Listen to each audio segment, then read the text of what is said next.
Happy Mother's Day. Hey, listen, let's just do this, all right? Guys, I'd like you to join me at the count of 3, all right, in a Happy Mother's Day. I want you to just do it in your biggest, bassiest, manliest voice. You can do it. Just act like you're at an OSU or OU football game, all right, and you're just letting it all out, all righty? At the count of 3, 1, 2, 3, Happy Mother's Day. Oh, did not make you happier? Very good. Hey, listen, I'm just going to tell you that and I'm not sure how to say this except just be really upfront, that Mother's Day sermons are tough, okay? And we just say that up front because not because you don't deserve it, okay, but because it comes around every year. And after so many years of doing it, you're just kind of beginning to wonder, have I said that before? Or you can only talk about, Mary, the mother of Jesus, so many times, I mean, it just was rinsed out after a while, and then there's Sarah. And so that makes it a little bit tough. And also the fact that there's this balance between, we want to do a little teaching, a little training, but we don't want to discourage you. We don't want to burden you. We want to encourage you. I mean, so there's that balance. And then there's the fact that just maybe on a little bit more serious note that some of you have had really pretty pleasant times being moms. And some of you have been, you've made maybe some really tough mistakes. And so we start talking about being moms and you kind of get overcome with regret. And we don't want to stay too long there. Some of you have had great moms, and some of your moms have been maybe found wanting a little bit, and those are tough. And then we always know that there's ladies out here who have not been able to be biological moms, and that's tough. And we know that people stay home on this day because of that. So it's just kind of tough sometimes, But I was reminded of that with one of the young ladies we talked to this last week, of one of our junior hires, and she said, sometimes moms are not the biological mom. Sometimes they're not a biological mom. Sometimes they're just a woman who cares enough to step in your life and love you deeply. So wherever you're at, you keep that in mind, all right? You are a person of influence in another child's life. One of the reasons it's tough to talk about moms, because if you have not noticed recently, all right, James and I are not moms, okay? We had both good moms. We are married to women who are incredible moms, all right? But we is not, okay? And so we feel a little bit like, okay, what do we have to offer these gals who are right in the middle of it, all right? And so what we've done this year is something a little bit different, all right? We've gathered 4 moms who are different in different seasons in life, and throughout today, we're going to let them visit with you a little bit, all right? Or you're going to watch a conversation that they have had, and I'm going to kind of just fill in the gaps just a little bit. We've started our conversation with them with a question that we knew, I think everybody would be able to relate to. Because everybody that I know that's a mom has had struggles.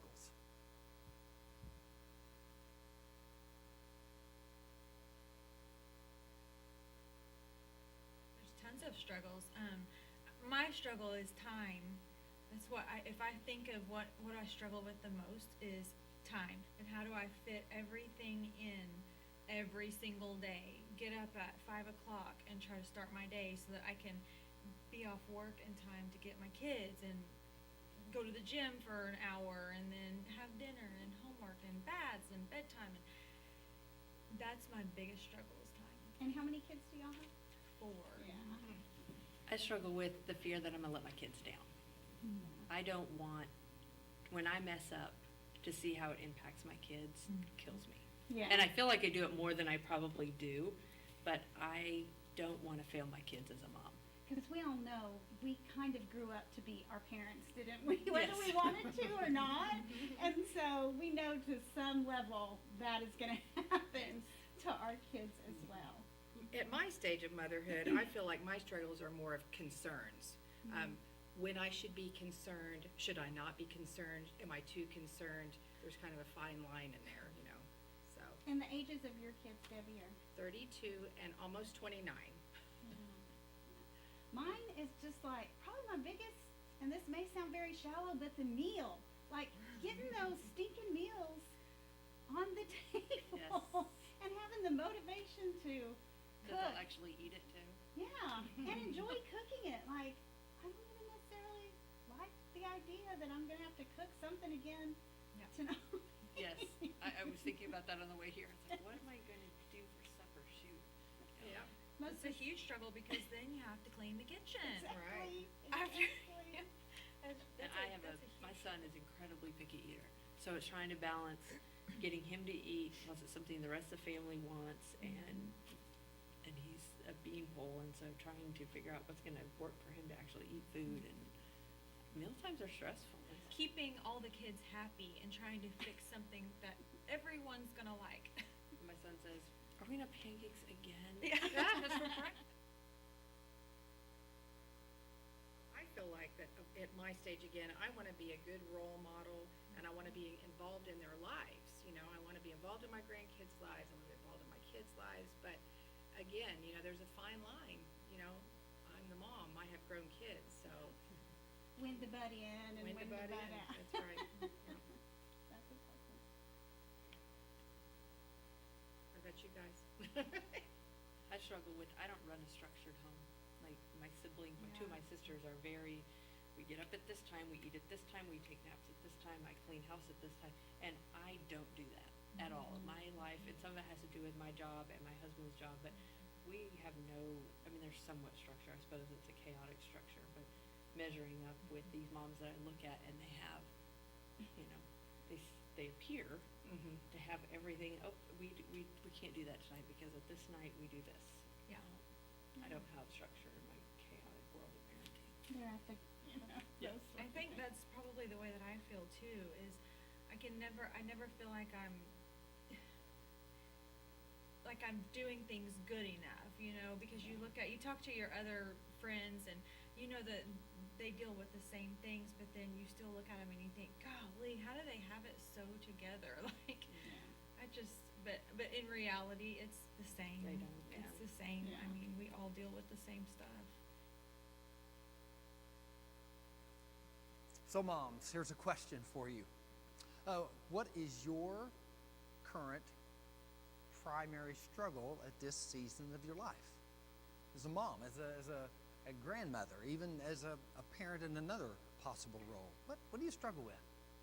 I think it's at the forefront of most of our minds, I guess, as a parent or as a mom. And I even noticed that when we began the video and we put the question out there, that none of our moms struggled. They were right there. There was no pause, like, let me think about that. They immediately knew what their struggle was. So let me ask this question for you, to you. Raise your hand if you have felt insufficient at some point in time in being a mom. Yeah, okay. Yeah, that didn't take long either, all right?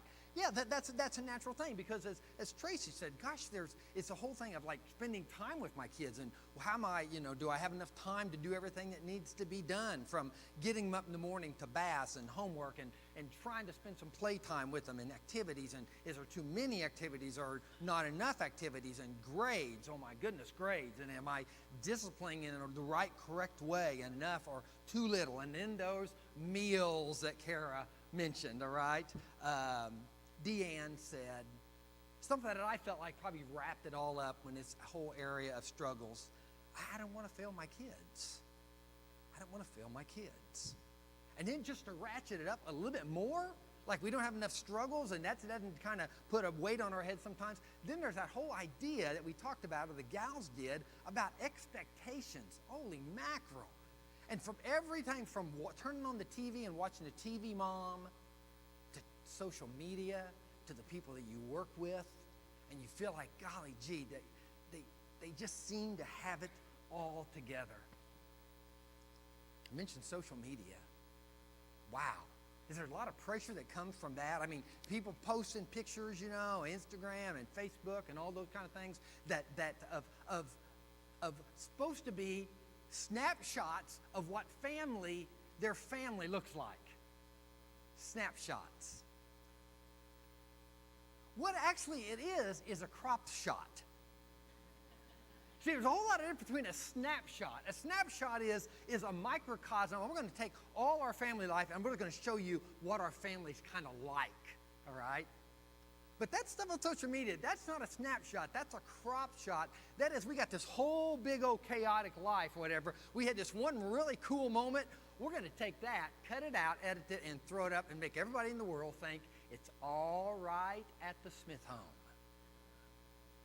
Crop shots.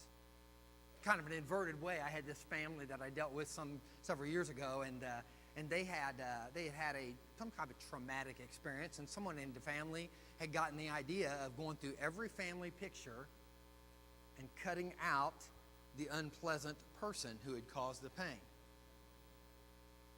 Cut out picture, and then they had edited. I mean, so like, you could look at the picture and not even tell that person had ever been a part of the family.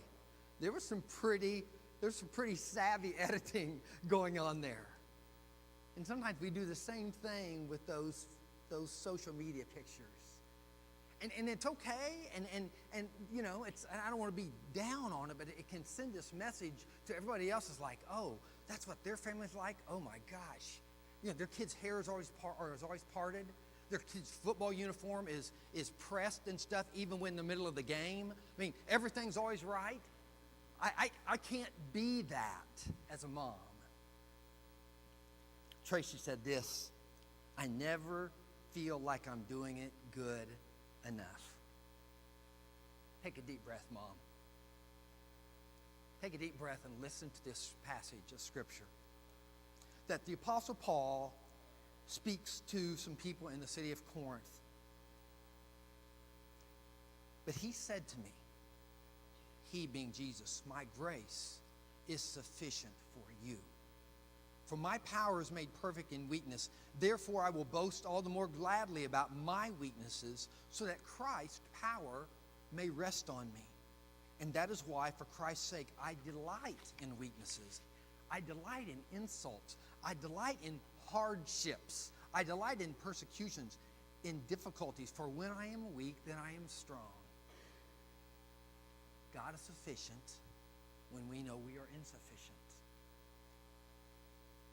So let me ask you a question. What is a consistent area of weakness in your life, moms, that you could invite God into for him to bring his sufficiency? Something you just can't quite get it right. You just keep blowing it. It's an area of regrets, but that you can invite God's sufficiency into. Let me encourage you, moms, to do this. Write down 2 or 3 of your expectations that you have.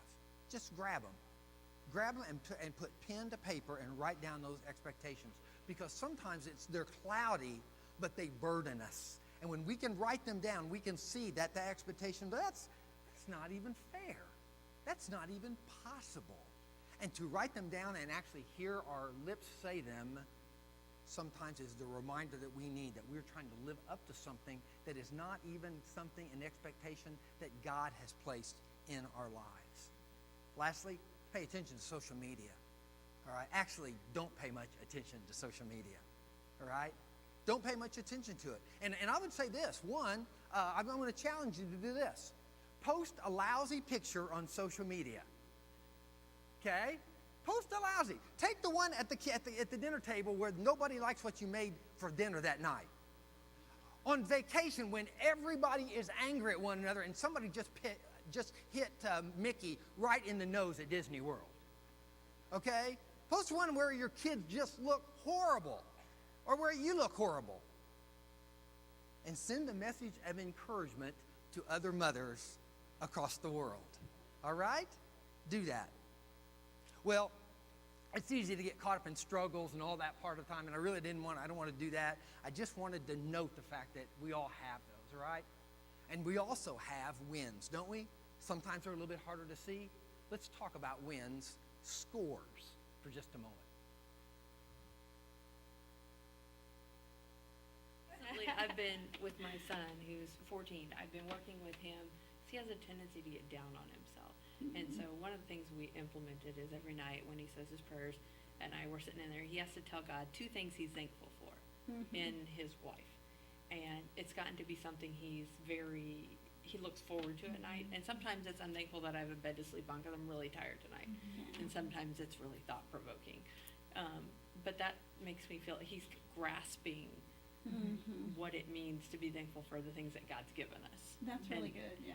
You know, so for me, that's one of the things where I'm like, okay, he's did finally good. getting this. Yeah, This one I didn't You get did it good. on. Hopefully Yeah. it carries through, but. And sometimes they're like little things, like when I think, oh, I've passed that on. Like, even when I'm in the car with Coop and I start like singing a song and bopping my head, and Coop picks it up, he's like, you know. Or anytime if I go, you know, like, mana, he'll go, boppy, boppy, bee. And that sounds small, but it's like, I have influence. I still have Yeah. influence. You know what I mean? And so, That would be my little win. Small wins would be when I hear my kids say something that I've said that Sounds was like like you. wise. That Is was a good thing. They're listening, and Yeah. they can Yeah. repeat that stuff. That doesn't mean that they're going to apply it, but they can repeat it to their other siblings, yeah. and they know what's right. And that's a pretty good win for me. And then sometimes she'll question me about my own spirituality. I'm like, you know, I'm like, wow, that's a really good question that I wasn't even asking myself at your age, but thank you. I'm going to have to ponder Think that. about this. Yeah. Yeah, I'm a grandmother, so hey, that's a win. There you go. Yeah. It's a win every time I get to hang out with those grandkids.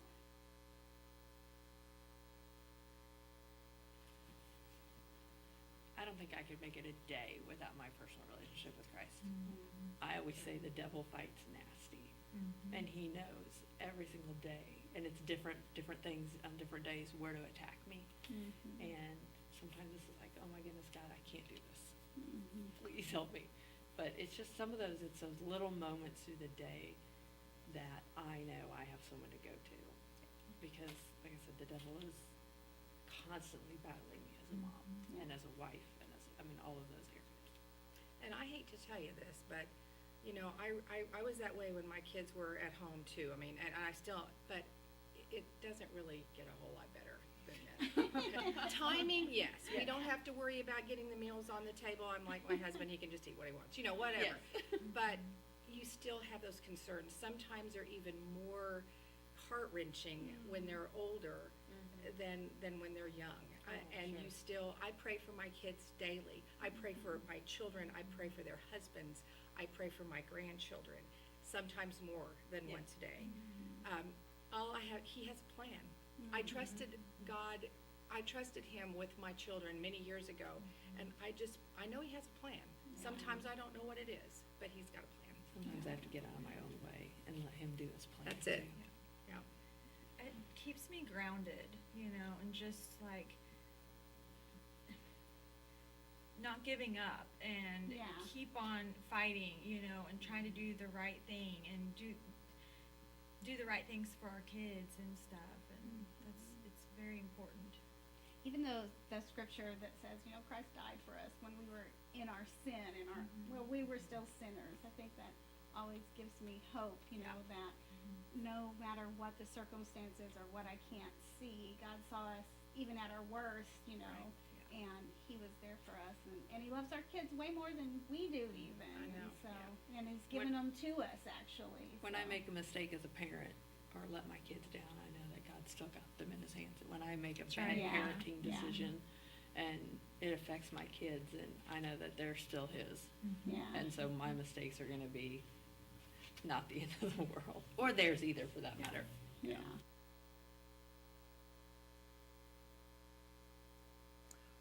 What's a recent score you had as a mom?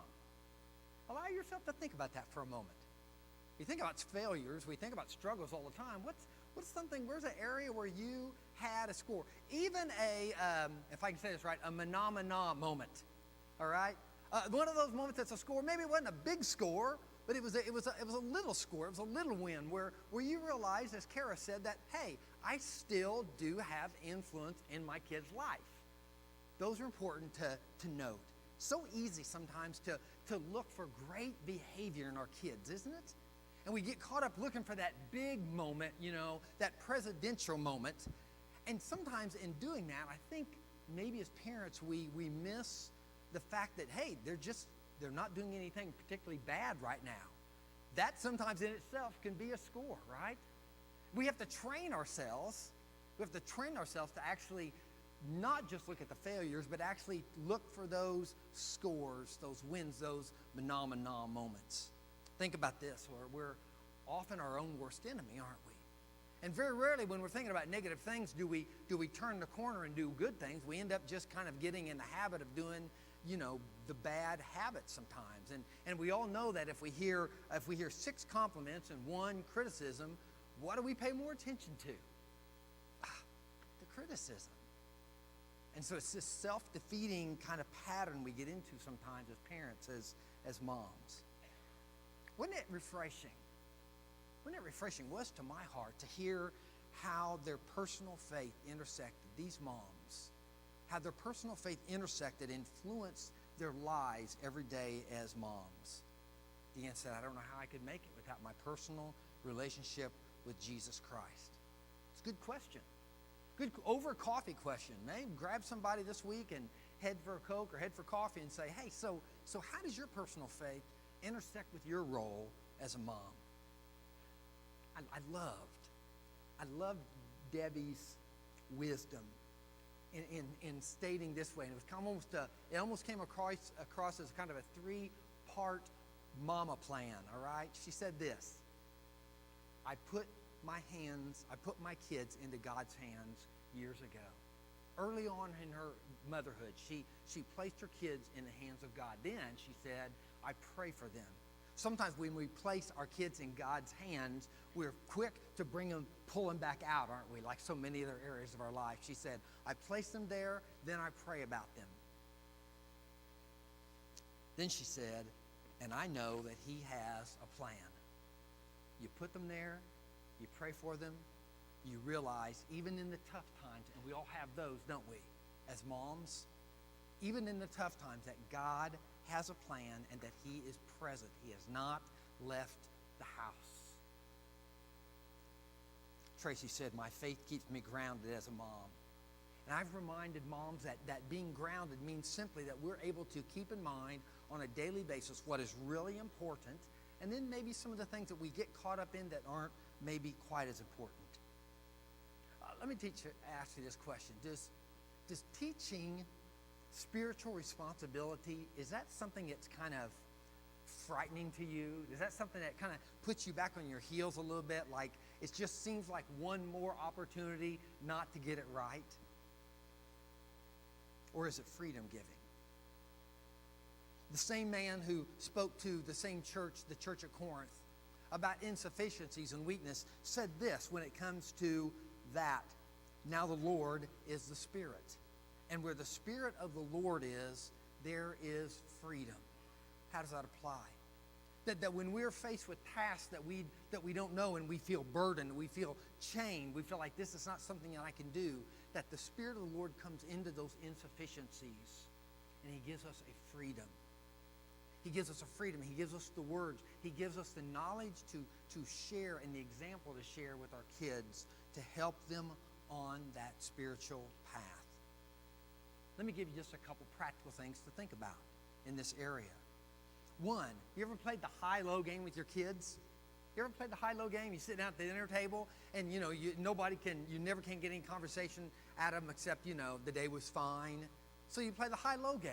What was the lowest part of your day? Well, it was when I flunked that test. It was when I got left by myself at the cafeteria. What's the high point of your day? Oh, somebody said I looked really good in these jeans. Or I made an A on the test. Or I made the ball team. As parents, as moms, we need to regularly teach ourselves to play the high-low game. Start with the low. Start with the struggle. What's something that happened that day that as a parent was like, oh man, that was kind of wretched, Hope it gets better. But then also train yourself to think about, at the end of the day, what was the high point? What was a phenomena moment? All right? And so you go to bed with that thought in mind. Also, let us help. Let us help. Let people around you help you in raising your children, whether it be spiritual lessons or whatever, and the support that you need. There were people in our life that came in during some of the rougher parts of our parenting years and helped us with our boys. There were people who took the kids when they were little, and Dawn was having a really tough day, and she could call and go, please come get them. we can help. Our Chihuahua land, didn't say it well, Chihuahua land, and our BC Kids areas offer parent pages for the very things that they're teaching the kids that they can send home, and you can use those to teach spiritual lessons, to continue those spiritual lessons. We want to help you in that role of being a mom. Well, let's think about this. What would you say if I asked you was the most important thing for you to pass on to your children? Let's see what these moms say.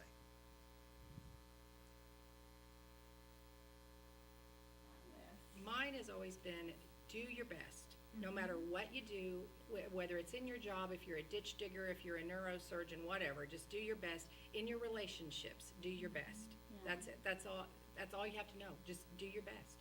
Love God with all your heart. Love everybody with all your heart. Just do your best. I want my kids to have a relationship with God, and I feel like if they have that everything will fall into place. And it's scary, you know. I mean, are you teaching them the right way? And it's just, that's something that's very important. And then I want them to be respectful and nice and know how to work through conflict with others, because that's something that they're going to have to do the rest of their lives. Is First and foremost, them to have a personal relationship with Jesus Christ. I want them to see that and know that. But beyond that, for me, I want my children to be independent thinkers and caring individuals for themselves, and not get stuck following what everybody else in the world is telling them, that they have to make their own decisions. And if you care for people and genuinely have a caring heart, then you're going to make it. Right now, with the ages that my kids are, I wish I could do over their involvement in social media. phones. Yeah, the phones and the I social, would, that was my do-over too. Just, I would not do any kind of phones or iPads, any of that stuff until they are, I don't even know what age. I don't know what the age is. I don't know what the age is, but the age is a lot older than what they are now. What about you, Debbie? I would not get so concerned with the small stuff. I spent so much time complaining about things that were absolutely unimportant in the big realm of the big picture of life. I mean, I know we want them to clean their room, but really, I mean, In the bigger when they scheme of leave, it, when then they move, then you can just redo the room and it's okay.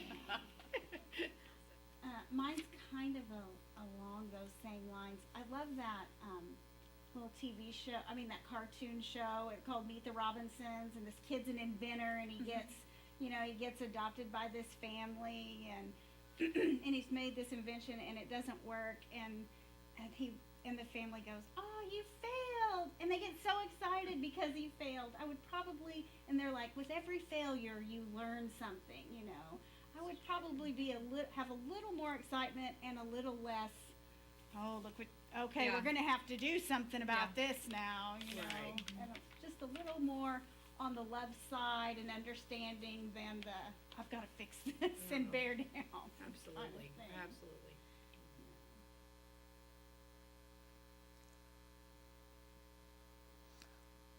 So what's your one thing?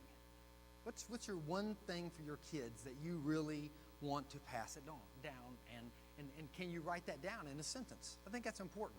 A number of years ago, I met with some people. I think I was teaching an adult Bible group, and it was about the beginning of the year, and I said, hey, let's write down some goals for the new year. I met with incredible resistance. Like grown adults kind of looking at me with that look on their face and putting their pen down that said, I ain't going there. I'm not going to do what you're asking me to do, Steve. I'm not exactly sure what that was, except there's some maybe kind of latent fear of if I make a goal, then I can't meet the goal, then I'm going to feel like a failure. I don't know what was there. But I think it's important for us to be able to write down what it is. What's the one thing we really want to pass on to our children? Because you know what? Actually, that writing of that goal, I think, is freeing in the sense that I know exactly what I'm pursuing, and so when I'm making decisions, all those other things kind of fall aside. That knowing your one thing as being a mom actually eliminates a lot of other things that might not be as important. The Apostle Paul, same guy I've been quoting for the last few minutes, to the same church I've been talking about in the last few minutes, says this to the Corinthian church: for what I received, I passed on to you as of first importance. Here's what it is. Curious? That Christ died for our sins according to the scriptures, and that he was raised on the third day. That's what Paul said. More than anything else, brothers and sisters in Christ, more, as your spiritual father, here's the one thing that I want you to get. Christ was crucified and he was risen again. Why so important? Because in that is our children's identity, and in that is our children's security, and in that is the idea of the example of love, and in that is the idea and the whole concept of hope. Debbie said, I want my kids to love the Lord with all their heart and mind and strength. Deanne shared with us a personal relationship with Jesus Christ. That's what she wants her kids to have. But here's the truth. You and I know that even when we are on target, even when we're doing our best, that we still have flaws, don't we? That we still sometimes fall off to the side. We get distracted. We get caught up in other things. And so what do we need? We need a do-over. Remember do-overs? Did they still, do kids still do do-overs? That's too many do's. Do kids still do-overs? Haven't heard it in a while. You remember do-overs? You know, you run up to the ball, or you get ready to hit the ball or whatever, and you know, you get ready to kick the ball, and you shank it off to the side, and the first thing that comes to mind is, and you yell, do-overs! And then the crowd, the rest of the group gets to decide whether you get a do-over or not. You know what I found out about do-overs on the playground? I remember doing do-overs, and I shanked the ball, and so the guy, the ball goes back to the pitcher, and the guy rolls it again, and I come up, and you know what's on my mind? What's on your mind? I'm thinking about my first failure. So typically, my second, even my do-over, was as bad a kick as my first, because my mind was still on that failure. Guess what?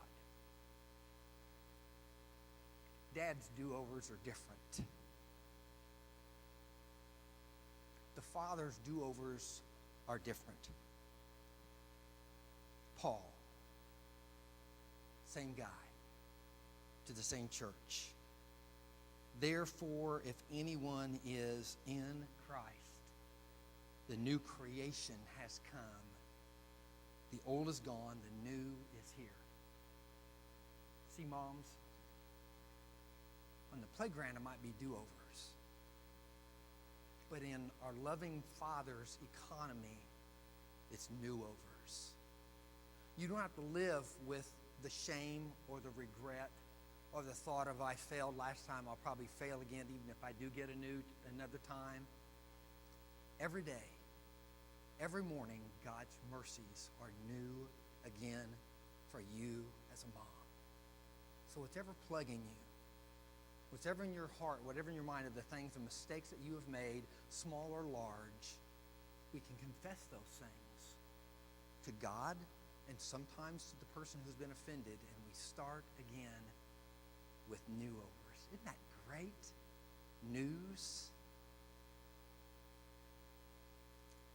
We are a people, as followers of Jesus Christ, who get new overs, and we give new overs. And these passages, although I did not intend all these to come from Corinthians, I just ended up being there at the end. I thought, hey, these are all to the church at Corinth. And they were a church that had struggles and deficiencies. And they were a church that made a lot of mistakes. And they were a church that needed a lot of encouragement. They were a church who needed, more than anything, new overs. Well, we appreciate you listening today. I want to end on a high note. The gals had a little bit more wisdom to share on being a mom. Let's end and watch this together. Well, thankfully, God's with us through it all, girls. Yes, And we can help each other, too. Yes. For sure. that's very true. One of the things that has been nice over the last couple of years is those lady friendships that I have that Yes. have helped me. Yeah. They're invaluable. I love it when other moms like speak into my kid's life. We talk about those wins, we were talking about wins as a parent, and somebody else tells you something, you're like, oh, I must have done something right. Yeah, Yeah. right. Yeah. Yeah, right. And it's really nice when they grow up and they become self-sufficient. So, whatever point it is, whether it's because when they get out of high school and you go to work, or whether you get out of college and you go to work, and you have money left in the bank, it's like, yes! Yes. Yes. I must have done something right.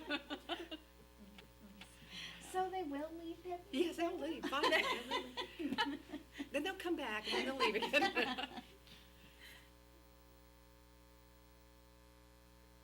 Hey, take that one home. I must be doing something right, okay? I must be doing something right. Folks, listen, we invite you, if you've been here just a little while, okay, we invite you to come be a part of our community. We believe here, we believe in new overs. We believe that Christ transforms and He makes us new. I believe that He has placed you, moms, in the exact role that you're in with the children He has given you, and that He is sufficient to fill in all your weaknesses if we will just invite Him into those things, if we'll confess those things, if we'll state our expectations and be intent on the goal. We invite you, let's stand and sing. Let our hearts be filled with the God of new overs.